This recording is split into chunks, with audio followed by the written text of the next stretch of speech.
We've reached the most dangerous part of a renovation. It's called the halfway to finish phase. This is where homeowners either make a fortune in equity or they flush money down the drain on pretty things that don't actually add value. Today, I'm taking you inside to see our new floors and the 75% completed kitchen. I'm going to show you why these two items are heavy hitters for ROI and how we at the first response team of Hometown Real Estate use these exact details to drive up appraisal values for our clients. We just finished the floors thanks to the team at Patuxent Flooring. In real estate, we call flooring the acreage of the interior. It's the first thing a buyer's feet touch and the first thing their eyes see. If the floor is off, the whole house feels off. We chose engineered real hardwood for a specific reason: continuity. One of the biggest mistakes I see in Maryland homes is choppy flooring, hardwood in the hall, carpet in the living room, tile in the kitchen.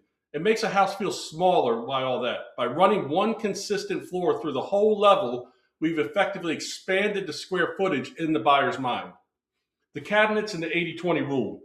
The ROI insight is the cabinets are 75% in thanks to the team at Bradford Renovations. There's an 80-20 rule in real estate. 80% of a buyer's emotional yes happens in the kitchen. If you get the cabinets right, the rest of the house can be a blank slate pretty much. Look at the height right now. We didn't stop at the standard 30 or 36 inches. We went higher. Why? Because it draws the eye up to the ceiling, making the room feel taller. We're planning to run them all the way to the ceiling in the next few days. In a competitive market, a tall kitchen beats a standard kitchen every single time. This is exactly what we do for our clients at Hometown Real Estate. Whether you're buying a fixer-upper and need to know which walls to move, or you're selling and want to know if you should replace your carpet before hitting the market, we provide that first response expertise. We don't just put a sign in your yard. We help you engineer value. If you want to know what your current home's value is, finish level's worth, click the link for our seller reports. Text me directly. If you're a buyer wondering what to look for online, in person at homes, just click that QR code also. Subscribe and stay tuned for what gets installed next week. Maybe it's the Showplace gas range. Maybe it's that new big hood. Also, don't forget to follow us on Facebook to see the final transformation. I'm Michael Globitz with the First Response team of Hometown Real Estate. Thanks for watching. Okay, everybody loves to walk around videos. I get a lot of text about those, so I just wanted to go through one more time.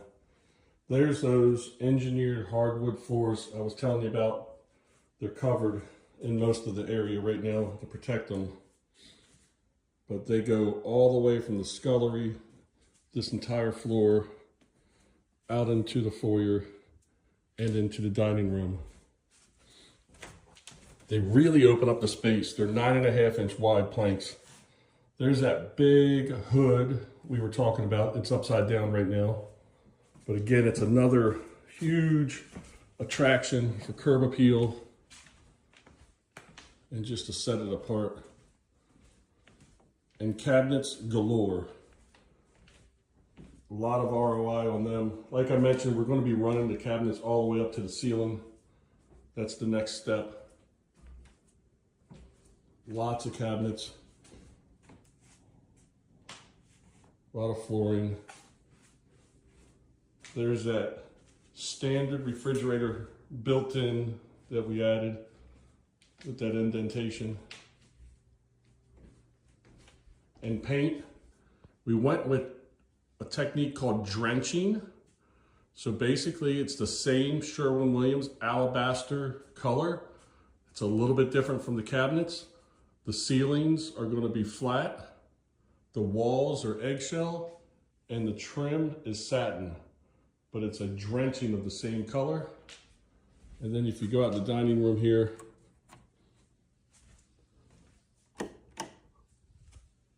that'll be wallpaper up there, alabaster, and then a different accent color for the bottom.